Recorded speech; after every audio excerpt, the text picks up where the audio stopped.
A very good morning, class. So, today I am here with the new lesson number 3, Glimpses of the Past. Now, let's see before you read. Here are some pictorial glimpses of the history of our country from 1757 to 1857. These pictures and speech bubbles will help clarify your understanding of the condition that led to the event known as the First War of Independence in 1857. जैसा कि आप सब लोग जानते हो, जो first war of independence है India की, जब हमारा देश कह सकते हो आप कि गुलाम था एक तरीके से ब्रिटिशर्स का, तो उसकी जो फर्स्ट वॉर, जो पहली बार जो हमारे यहाँ के लोगों ने जो फर्स्ट अटेम्प्ट जो उनके खिलाफ़ किया था वो 1857 में किया था। और यहाँ पे इस चैप्टर में आपको कुछ स्पीच बबल्स और पिक्चर्स के हेल्प से आपको क्लैरिफाई किया जाएगा कि क्या क्या कंडीशंस थी, क्या क्या हुआ था, जिसके बेसिस पे लोगों ने फिर उनका विद्रोह यानी कि रिवोल्ट करना शुरू किया था। तो ये सारे इंसिडेंट्स हैं, ये सब 1757 टू 1857 से लेके स्टार्टिंग तक हैं। तो now let's start with the chapter. This is your page 1, the martyrs. यहाँ पे देखो इमेज दे रखी है। At a function in Delhi, O my countryman, let your eye filled with tear as you recall the sacrifice of Indian martyrs. तो यहाँ पे देखो, आप लोग जैसे जानते होंगे कि जो हमारी फेमस सिंगर हैं जिनको हम लता मंगेशकर बोलते हैं, उन्होंने एक पैट्रियोटिक सॉन्ग था जो अपनी इंडिया की कंट्री के लिए गाया था। ऐ मेरे वतन के लोगों ज़रा आँखों में भर लो पानी, जो शहीद हुए हैं उनकी ज़रा याद करो कुर्बानी। जो द मार्टियर्स कौन होते हैं? जो लोग शहीद हो गए होते हैं। और देखो आप लोग इस इमेज में लाल बहादुर शास्त्री हैं, इंदिरा गांधी हैं, और पंडित जवाहरलाल नेहरू हैं, और डॉक्टर राजेंद्र प्रसाद हैं, रानी लक्ष्मीबाई, बाल गंगाधर तिलक, भगत सिंह, महात्मा गांधी, सुभाष चंद्र बोस, बहादुर शाह जफर, ये सारे लोग इस इमेज में दे रखे हैं। ठीक है। So now come to the next page, the company's conquest 1757 to 1849। अब यहाँ पे सेकंड पेज में बताया गया है कि 1757 में कैसे जो ब्रिटिश कंपनी थी उन्होंने आके यहाँ पे एक तरीके से कह सकते हो अपना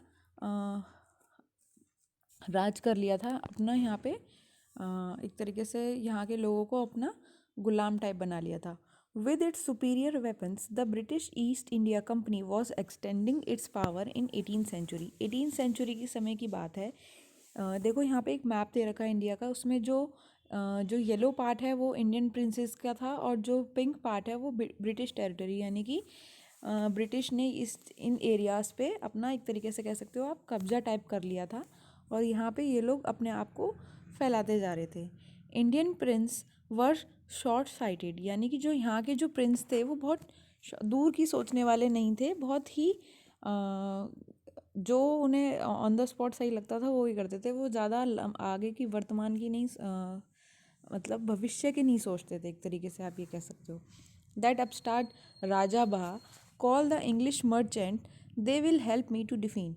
जो राजा बहा थे उन्होंने कहा कि जो इंग्लिश मर्चेंट्स हैं, यानी कि जो इंग्लिश मर्चेंट इंडिया आए थे, तो दोज हु इन्वेड इंडिया, उन्होंने कहा कि उनको बुलाओ, ये मेरी और राजाओं से लड़ने में हेल्प करेंगे और उनको हरवाएंगे। The people had no peace due to such constant fight, जिसकी वजह से जहाँ पे पूरे राज्य में पीस नहीं था, शांति नहीं थी इन लड़ाई दंगों की वजह से, क्योंकि राजा जो भी आपस में राजा थे उनमें आपस में एकता नहीं थी, और ये लोग आपस में ही लड़ते रहते थे, जिसकी वजह से जो ब्रिटिश थे वो यहाँ के राजाओं को मार के फ़ायदा उठाते थे बहुत। The rivalries help the east India company and it could easily subdue Indian Prince one by one. और देखो जो मैं बात बोल रही थी आपको, वही इसमें बोला गया लाइन में। द राइवलरीज यानी कि जो यहाँ पे लड़ाइयाँ होती थी राजाओं में आपस में, उसकी वजह से ईस्ट इंडिया कंपनी जो है फ़ायदा उठाती थी, और साइड एक एक करके सारे राजाओं को साइड करती चली जा रही थी, यानी कि उनको अपना गुलाम बनाती जा रही थी। A far seeing ruler like the brave Tipu of Mysore fought the British till he died fighting. लेकिन जो दूर की सोचने वाले थे राजा, आज आप कह सकते हो टीपू सुल्तान जो कि मैसूर के राजा थे, वो ऐसे नहीं थे। वो जब तक लड़े थे जब तक वो जब तक जिंदा थे तब तक उन्होंने ब्रिटिशर्स से फाइट करी थी।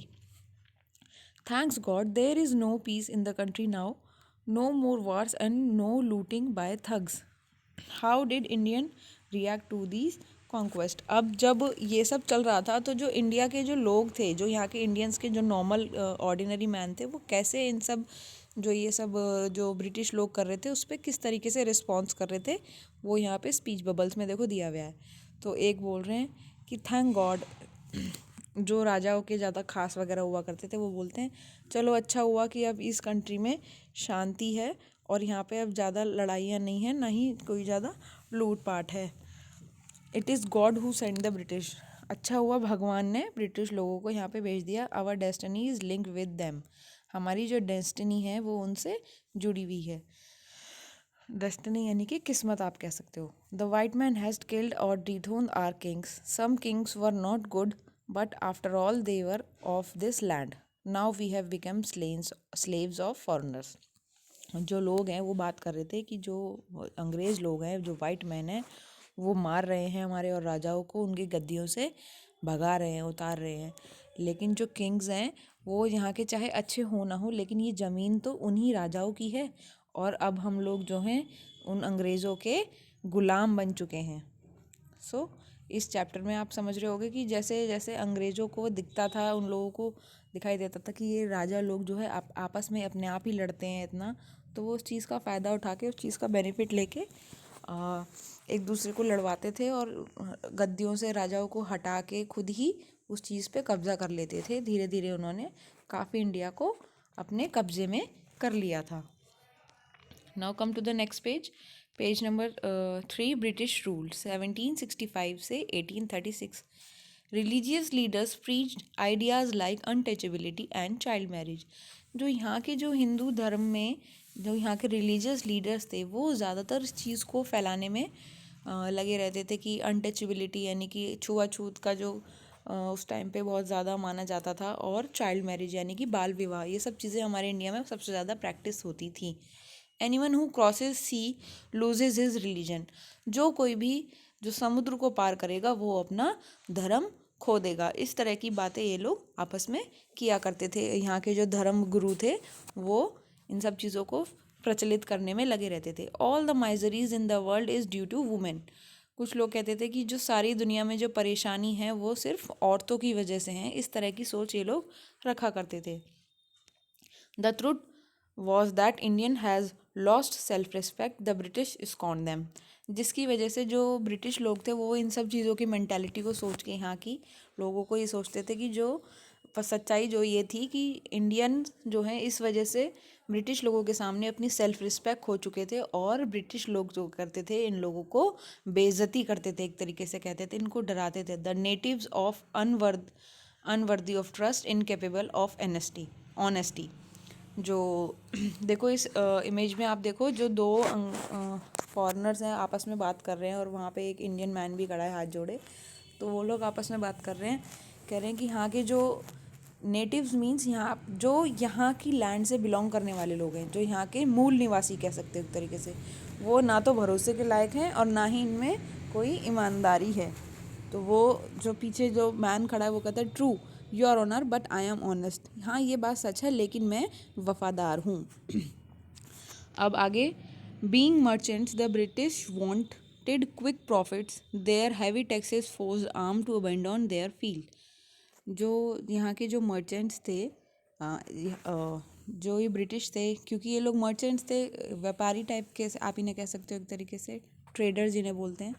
तो ये लोग अपने काम के लिए क्विक प्रॉफिट चाहते थे, जिसकी वजह से इन लोगों ने क्या करा, जो यहाँ के किसान थे उन पे हैवी टैक्सेस लगाना शुरू कर दिया और इनसे कह दिया कि तुम इन फील्डों पे अब काम नहीं करोगे, उनकी फील्ड को छीन लेते थे।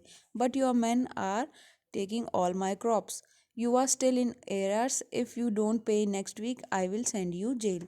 जो यहाँ के जो ब्रिटिशर्स के लोग थे, जो ऑफिसर्स थे, वो यहाँ के इंडियन के लोगों के संग क्या करते थे, वो इस तरीके की हरकतें करते थे कि उनसे टैक्स भी लेते थे और उनकी ज़मीन भी छीन लेते थे। जो यहाँ के जो लोग थे वो कहते थे कि तुम मेरी ज़मीन भी छीन रहे हो और मेरी फसल भी छीन रहे हो, तो मैं तुम्हें टैक्स कैसे पे करूँगा। तो वो लोग बोलते थे तुम्हें फिर भी जो है बकाया देना पड़ेगा, अगर तुमने बकाया नहीं दिया तो तुम्हें मैं अगले हफ्ते जेल भेज दूंगा। इस तरह की बातें उस टाइम पे हुआ करती थी लोगों के साथ, जो कि बहुत नॉर्मल हो गया था इंडिया में ये सब चीज़ें देखना। हर जगह जगह पे लोगों ने, इन ब्रिटिशर्स के ऑफिसर्स ने इस तरीके की हरकतें करना शुरू कर दिया था, क्योंकि ब्रिटिशर्स के जो हेड थे उन लोगों ने उनको ये ऑर्डर्स दे रखे थे कि आपको इस तरीके से करना है। Still the British invented other method which gave them more profit. और इसके अलावा जो ब्रिटिशर्स हैं वो लोग अदर मेथड्स भी ढूंढ रहे थे, या वो लोग और अदर मेथड्स भी निकाल रहे थे जिसकी वजह से उन्हें और ज़्यादा प्रॉफिट हो। Inevitably, famine followed. Between 1822 and 1836, 15 lakh Indians died of starvation. अब जबकि ये चीज़ें निश्चित रूप से होनी थी, तो फेमाइन हेयर मीन्स कि सूखा पड़ गया था एक तरीके से, कमी हो जाना, एक तरीके से कमी होने लगी थी चीज़ों की, जिसकी वजह से अराउंड 15 लाख जो इंडियन है वो भूख की वजह से मर गए थे। The good manufactured in England should not have any import duty when brought to India. A good idea. The East India Company's law began to cripple Indian industries. The British policies ruined the expert artisans and their businesses. जो British थे उन लोगों ने, जैसे मैंने आपको बताया कि बहुत अलग अलग तरीके के मेथड निकाल लिए थे ताकि यहाँ के लोगों से ज़्यादा प्रॉफिट कमाए जाए। तो जो ईस्ट इंडिया कंपनी के जो हेड थे उन्होंने बोला कि जो हम इंग्लैंड से गुड यहाँ पे यानी कि सामान यहाँ लेके आते हैं, इंपोर्ट करते हैं, उस पर हम लोग जो ड्यूटी टैक्स लगाते हैं उसको बंद कर देते हैं, जिसकी वजह से हमें फ़ायदा ही फ़ायदा होगा। जो टैक्स हमें पे करना पड़ता है अब हम वो नहीं देंगे। तो उसके जो ऑफिसर्स हैं बाकी के, वो इमेज में देखो वो खड़े होकर बोल रहे हैं good idea sir.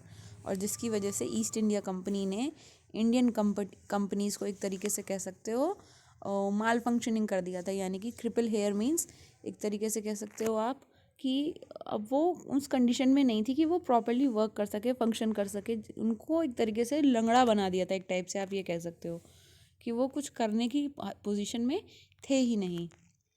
Now next page, Ram Mohan Roy, page number 4, Ram Mohan Roy 1772 to 1833. Ram Mohan Roy, a lean man from Bengal, understood what was wrong with the country. जो राम मोहन रॉय हैं वो एक पढ़े लिखे इंसान थे बंगाल से, और वो ये समझना चाहते थे कि हमारी कंट्री के साथ क्या गलत हो रहा है। He told, let us not despise ourselves. Our ancient culture is great and we are capable of great achievements. We must first reform our society. Superstitions have been ruining us. तो जो राम मोहन रॉय हैं वो ये बोलते हैं कि हमें अपने आप से घृणा नहीं करनी चाहिए, नफ़रत नहीं करनी चाहिए। हमारा जो कल्चर है वो बहुत बड़ा है और बहुत ही अच्छा है, और हम अपने आप में एक काफ़ी अचीवमेंट रखते हैं। हमारे अंदर कैपेबिलिटी है कि हम काफ़ी चीज़ों को अचीव करें। हमें अपनी सोसाइटी को इकट्ठा करना चाहिए। ये जो सुपरस्टिशंस हमारी यहाँ पे इंडिया में फॉलो हो रहे हैं ये हमें बर्बाद कर रहे हैं। तो he told his wife Uma, cow are of different colors, but the color of their milk is same.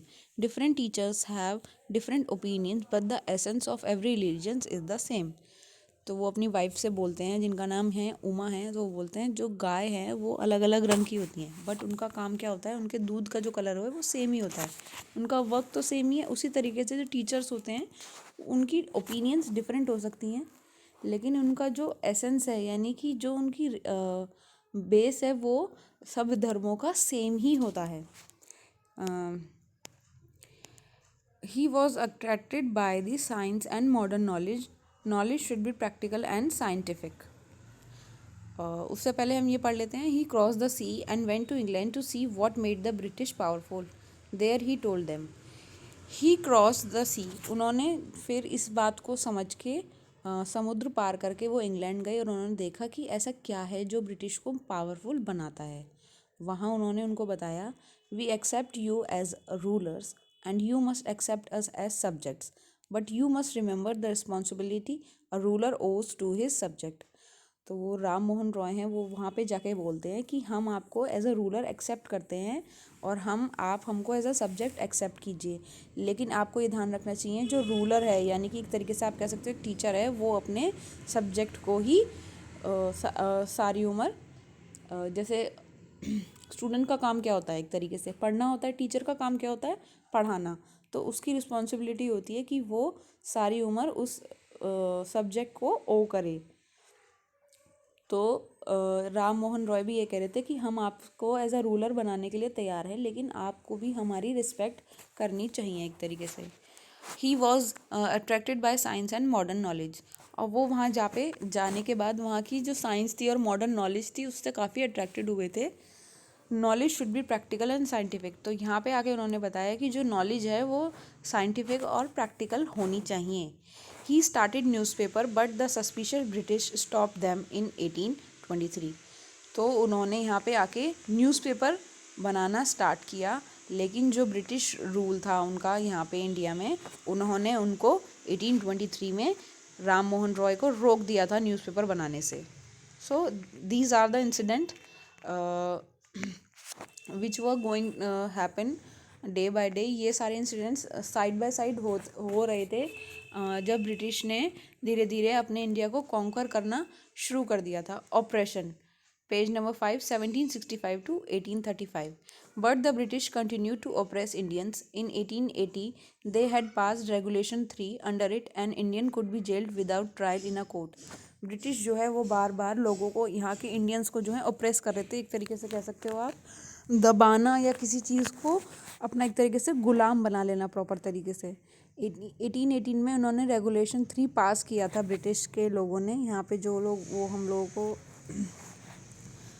Slave बना रखा था उन लोगों ने, तो उन्होंने एक रेगुलेशन 3 पास किया जिसमें ये था कि कोई भी इंडियन जेल भेज दिया जा सकता है विदाउट किसी भी मुकदमे के बिना, बिना court, without trial in a court, यानी कि जैसे आपका मुकदमा, जैसे आपके पास कोई, आपके ऊपर कोई केस चला तो आपको जेल कोर्ट में ले जाया जाएगा, आपकी पेशी के लिए आपका ट्रायल होगा, तो लेकिन आपको बिना किसी ट्रायल के कोर्ट में आपको जेल भेजा जा सकता है, सिर्फ इंडियंस के लिए रूल था। All the time British officers in India drew big salaries and also made fortunes in private business. जो ब्रिटिश ऑफिसर्स थे वो इंडिया में आके बड़ी बड़ी सैलरीज ले रहे थे और अपने अपने प्राइवेट बिजनेस को भी अलग से साइड बाय साइड चला रहे थे और इन चीज़ों का बहुत फ़ायदा उठा रहे थे। By 1829 Britain was exporting British goods worth 7 crore rupee to India, और 1829 तक आते आते जो ब्रिटेन है वो यानी कि जो ब्रिटिश गुड्स था वो वहाँ से ब्रिटिश गुड यानी कि यहाँ पे वर्थ ₹7 करोड़ का अराउंड जो ब्रिटिश गुड्स था वो यहाँ पे ला दिया गया। The British prospered on the company's loot while Indian industries began to die. जो ब्रिटिश कंपनी थी वो डे बाय डे वो तो बढ़ती और फल फूलती जा रही थी, और जो इंडियन इंडस्ट्रीज थी वो धीरे धीरे ख़त्म हो रही थी एक तरीके से। Governor general Bentinck reported back home the bones of cotton weavers are bleaching the plains of India. तो उस टाइम पे जो हेड थे इनके ब्रिटिशर्स के, उनका नाम था गवर्नर जनरल बेनेटिक। उन्होंने ये रिपोर्ट किया अपने ब्रिटेन में कि जो यहाँ की जो कॉटन इंडस्ट्रीज़ हैं, यानी कि जो कपड़े की जो इंडस्ट्रीज़ हैं वो धीरे धीरे एक तरीके से आप कह सकते हो ख़त्म होती जा रही हैं, और यहाँ पे लोगों को बहुत कम प्रॉफिट, एक तरीके से ना बराबर, बहुत कंपनीज़ और फैक्ट्रीज जो हैं नुकसान में चली गई थी। ये लाइन उन्होंने यहाँ इंडिया के लिए यूज़ करके अपने ब्रिटेन मैसेज करी थी, मतलब कह सकते हो आप, वहाँ पे इन्फॉर्म किया गया था। यहाँ से बैठे बैठे वहाँ पे इन्फॉर्म करते रहते थे, तो उन्होंने यहाँ के लिए ये बोला, जब ये लोग बहुत ज़्यादा नुकसान कर रहे थे इंडियन इंडस्ट्रीज़ को, तो उन्होंने ये बोला कि the bones of cotton weavers are bleaching the plains of India. Now page number 6 is dissatisfaction 1835 to 56. Education in India was in Persian and Sanskrit. In 1835, an Englishman named Macaulay suggested a change. एक Macaulay name के जो British के officer ही थे, उन्होंने suggest किया कि India में जो है लैंग्वेज में जो पढ़ाई होती है वो पर्शियन लैंग्वेज और संस्कृत लैंग्वेज में होती है। पर्शियन लैंग्वेज में इसलिए होती थी और संस्कृत में इसलिए होती थी कि संस्कृत यहाँ की मातृभाषा, पहले यहाँ पे संस्कृत ही बोली जाती थी जो मेन लैंग्वेज थी। और पर्शियन इसलिए थी क्योंकि कुछ लोग मुग़ल एम्परर्स का जो राज था उसकी वजह से पर्शियन लैंग्वेज भी बोली जाती थी। लेकिन 1835 में मैकुले ने सजेस्ट किया कि हमारे की जो पढ़ाई है यहाँ के लोगों को, मूल निवासियों को इंग्लिश लैंग्वेज भी पढ़ानी चाहिए। तो जो यहाँ के हेड थे गवर्नर जनरल बेनेडिक्ट, वो इस चीज़ से एग्री हो गए। English education produced clerks to whom the British gave petty jobs under them. Incidentally, it also produced a new generation of intellectuals. English education जब यहाँ पे देने लगी और यहाँ के से क्लर्क बनाने लगे इंडिया के लोगों को ही, और उनको कम मतलब छोटे लेवल की जॉब्स उनको देना शुरू कर दिया। और साथ साथ ये हो रहा था कि जो हमारी जो न्यू जनरेशन हो रही थी वो काफ़ी इंटेलेक्चुअल हो रही थी। हमारी जो मतलब जब यहाँ पे इंडिया में इंग्लिश को पढ़ाया जाने लगा तो वो एक तरीके से कह सकते हो यहाँ पे क्लर्क्स को, जो यहाँ के इंडियन लोग थे उनको क्लर्क बनाना शुरू कर दिया और उनको अपने अंडर जॉब पे रखना शुरू कर दिया। We must educate our brothers and try to improve their material condition. For that we must convey our grievance to the parliament British. जो यहाँ के लोग थे जब वो लोग इंग्लिश वगैरह सीख गए थे और वो लोग बोलने लगे थे तो उन लोगों को ये लगा कि हमें अपने बाकी भाइयों को यानी कि बाकी इंडियंस को भी इंग्लिश पढ़ानी चाहिए और अपनी जो एक्चुअल कंडीशन है उसको इम्प्रूव करना चाहिए। और हमें इस चीज़ के लिए थैंक यू मतलब एक तरीके से तो धन्यवाद वो करना चाहिए ब्रिटिश पार्लियामेंट का, जो यहाँ पे है, जो यहाँ पे शासन कर रही थी जैसे कि जिन्होंने राज कर रखा था। तो कुछ लोगों को जब ब्रिटिश लोगों ने यहाँ पे इंग्लिश पढ़ाया था तो वो लोग आपस में ये सब बातें कर रहे हैं, इस इमेज में ऐसा बोला गया है। यहाँ पे देखो ये आपस में बैठे हुए बातें कर रहे हैं तो वो बोल रहे हैं कि for that we must convey our grievances to the British parliament. हमें इस चीज़ का थैंकफुल होना चाहिए ब्रिटिश पार्लियामेंट को। By 1856 the British had conquered the whole of India. देखो यहाँ पे जो येलो पार्ट है वो यहाँ पे अभी भी कुछ राजाओं के पास था और जो पिंक पार्ट था वो सारा ब्रिटिश एरिया था, यानी कि अंग्रेज़ों ने अपने कब्जे में कर लिया था।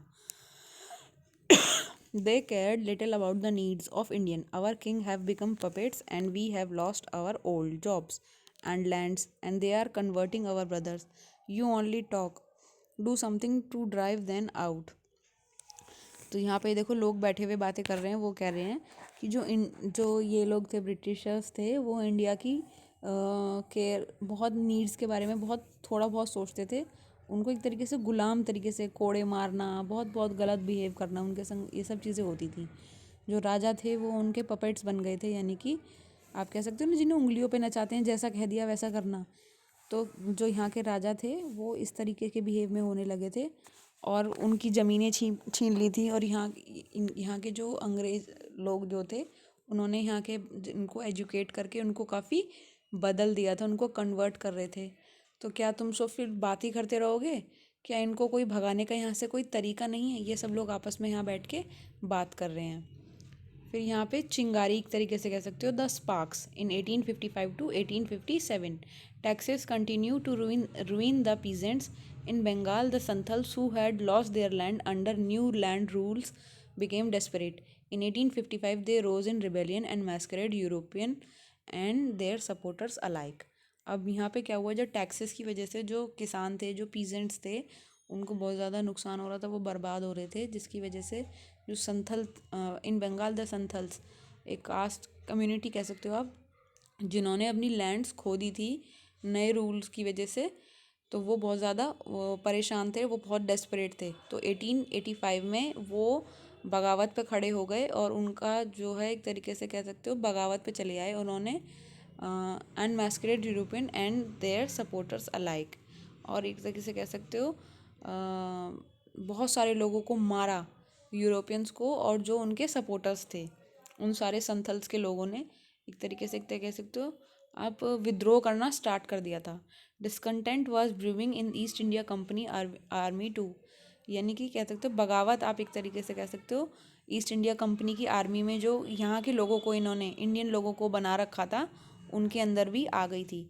जो ईस्ट इंडिया कंपनी थी उसके अंदर इंडियन लोग भी एज अ सोल्जर्स वर्क करते थे। तो जो उसके अंदर जो ईस्ट इंडिया कंपनी के अंदर जो इंडियन सोल्जर्स थे उनके अंदर भी बगावत आ गई थी और वो लोग भी लड़ने के लिए रेडी थे।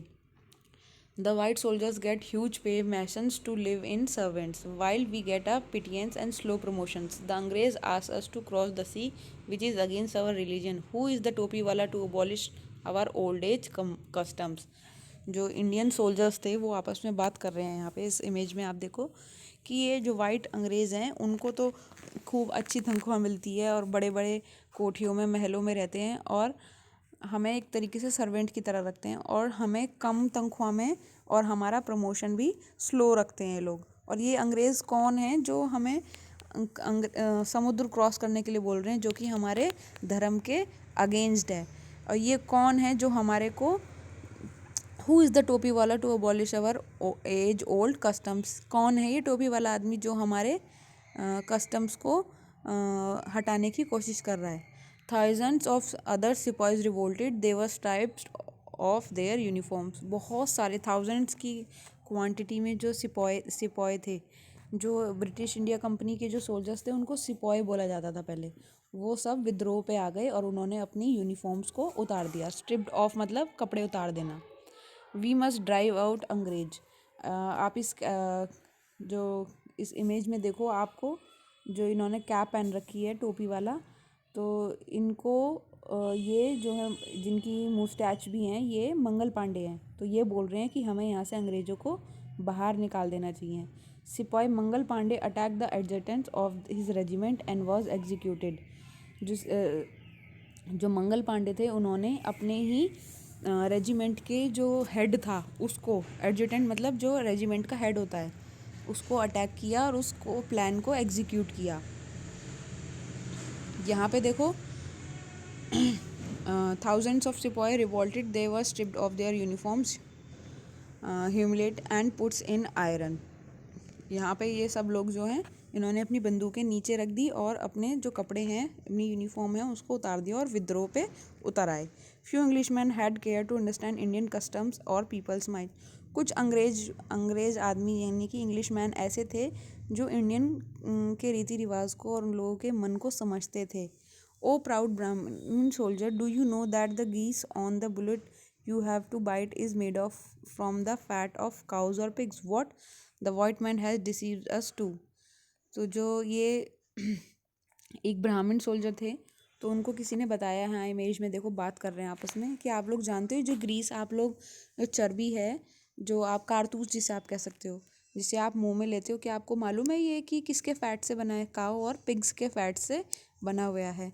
तो वो बोलते हैं क्या ऐसा, क्या ऐसा ऐसा हुआ क्या? तो वो बोलते हैं कि इन अंग्रेज़ लोगों ने हमको भी धोखा दिया है। यानी कि जो खुद की जो इन लोगों ने आर्मी में, अपनी आर्मी में जो इंडियन सोल्जर्स को रख रखा था उनको भी इन्होंने झूठ बोल के इनको ग्रीस मतलब बाइट करा दी थी, एक तरीके से कह सकते। जब जब ये लोग गन को शूट करने के लिए जो कारतूस था इसके अंदर भरते थे तो इनको उसको मुंह से चबा कर उसमें भरना होता था, उसको फाड़ने के लिए।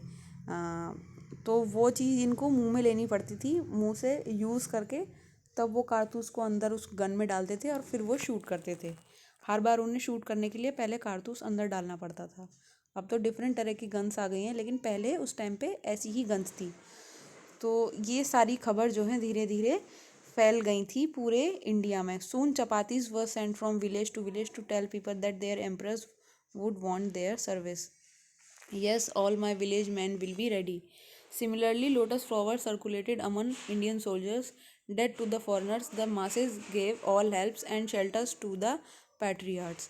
ये बातें धीरे धीरे पूरे सबके कानों से इधर उधर फैल गई थी पूरे इंडिया में। सबको ये पता चल गया था कि अब जो है बगावत का समय आ गया है और आप सब लोगों को हमारी मदद करनी पड़ेगी। और जितने भी इंडियन सोल्जर्स थे उनको भी इस तरीके से ये खबर पहुंचा दी गई थी, सर्कुलेट कर दी गई थी कि अब हमें इन फॉरेनर्स को यहाँ से भगाना है और उनको मारना है। और आप सब लोगों को the message gave all help and shelter to the patriots. यानी कि जो जितनी भी लोग हैं आप सब लोगों की एक तरीके से मदद कर दी जाएगी और आप लोगों को हमारी मदद करनी होगी। ये सब बातें जो है मंगल पांडे ने कही थी अपने साथ के लोगों से कि आप लोगों को अब अपनी देश की आज़ादी के लिए लड़ना है और इन अंग्रेज़ों को यहाँ से मार भगाना है। Now page number 8, revolt 1857। Then there was a violent outbreak at Meerut. उसी दौरान मेरठ में एक बहुत वायलेंट आउटब्रेक यानी कैसे कहते हैं बहुत तगड़ी लड़ाई हुई। The sipahi march to Delhi. जो जितने भी इंडियन सिपाही हैं वो दिल्ली के लिए मार्च करे। कहाँ पे? जहाँ पे बहादुर शाह थे। Long live our emperor Bahadur Shah. The rebellion spread wider. जो बगावत है वो धीरे धीरे फैलती जा रही थी। Many landlords had lost their land because of the British policy and they were sore. जो बहुत बड़े बड़े जमींदार थे उनकी ज़मीनें चली गई थी क्योंकि ब्रिटिश पॉलिसीज़ की वजह से, जिसकी वजह से वो बहुत ज़्यादा दुखी थे और बहुत ज़्यादा गुस्सा थे। The white man's rule must end, yes we will help you. ये लोग आपस में देखो यहाँ बात कर रहे हैं बड़े बड़े जमींदार की जो वाइट मैन है, जो अंग्रेज़ों का राज है वो यहाँ पे ख़त्म होना चाहिए और इसके लिए हम आपकी मदद करने के लिए भी तैयार हैं। Now this is the last page of your chapter the fight for the freedom. ये जो इंसिडेंट्स ये बताए गए हैं कि इस तरीके की इंसिडेंट्स धीरे धीरे हो रहे थे जिसकी वजह से बगावत शुरू हो गई थी और ये सब जो इंडिया के सारे लोग हैं वो एकजुट होने लगे थे अंग्रेज़ों के खिलाफ। मैनी फॉर्मर्स रूलर लाइक बेगम हज़रत महल of Lucknow were bitter. The white man has taken away my kingdom. तो बेगम हज़रत जो हैं उनका महल भी लखनऊ में था और वो भी अंग्रेज़ों ने छीन लिया था। पॉपुलर लीडर्स लाइक मौलवी Ahmadullah of Faizabad toll the people rise brother rise the अंग्रेज इज़ रूलिंग आवर लैंड। जो मौलवी अहमदुल्ला थे फैज़ाबाद के, उन्होंने लोगों से बोला कि खड़े हो लोग, जो अंग्रेज़ हैं वो हमारी ज़मीनें ख़राब कर रहे हैं, बर्बाद कर रहे हैं। इस तरीके से अलग अलग जगहों पर ये सब बातें हो रही थी और सब लोग विद्रोह में यानी कि अंग्रेज़ों के अगेंस्ट लड़ाई के लिए खड़े होते थे।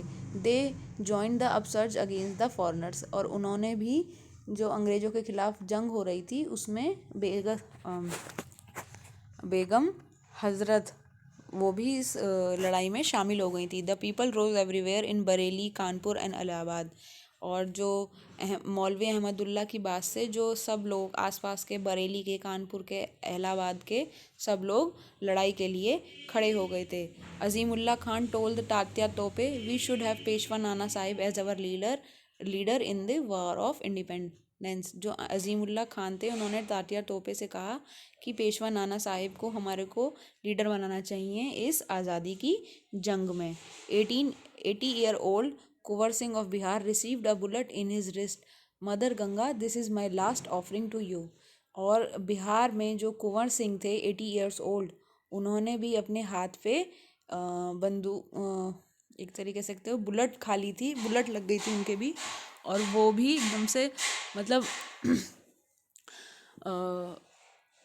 डेथ की उस पे ही थे। तो उन्होंने मरते मरते लास्ट में ये बोला, mother Ganga this is my last offering to you. ये मतलब एक तरीके से कह सकते हो कि मेरा भी कंट्रीब्यूशन आपको समर्पित है। तो ये कुंवर सिंह थे बिहार के, उनकी भी डेथ हो गई थी इस इंडिपेंडेंस में। The patriot pounce upon the British and fought pitched battle all over North India. और जितने भी विद्रोही थे, जितने भी देशभक्त थे, हमारे पैट्रियट्स थे, उन सब ने एक तरीके से कह सकते हो एक साथ मिलके अलग अलग जगहों पे कहते हैं ना झपट्टा मारना, पाउंस यानी कि एक दूसरे उन पे एकदम से हमला कर देना। अंग्रेज़ों पे हमला कर दिया और जगह जगह नॉर्थ इंडिया, पूरा जो नॉर्थ इंडिया रीजन है वहाँ पे लड़ना स्टार्ट कर दिया और उनके अगेंस्ट हो गए थे। So basically this chapter is of letting you know about what happens during war of independence. तो क्या क्या हुई थी लड़ाइयाँ इंडिपेंडेंस के थ्रू, क्या क्या इंसिडेंट हुए थे जिसकी वजह से जो सब लोग हैं उनके मन में अंग्रेज़ों के खिलाफ विद्रोह की चिंगारी लहर उठी थी, जिसकी वजह से लोगों को ये महसूस होने लगा कि हाँ हम उनके दास हैं, नौकर हैं, वो हमारे साथ गलत बिहेव कर रहे हैं और हमें इस चीज़ के लिए आवाज़ उठानी चाहिए। तो बहुत सारे लोगों ने इसके लिए अपनी जान गंवाई थी। वो सब आपने डीपली काफ़ी हिस्ट्री में पढ़ा होगा और आप लोग पढ़ भी रहे होगे। So this is chapter is all about. I hope आपको ये चैप्टर अच्छा लगा हो। Your story is over now. and I will send you the word meanings, and we will do exercise work and question answers along with this chapter, and this chapter will come in your exam also. Okay, so your chapter is over now. Thank you class.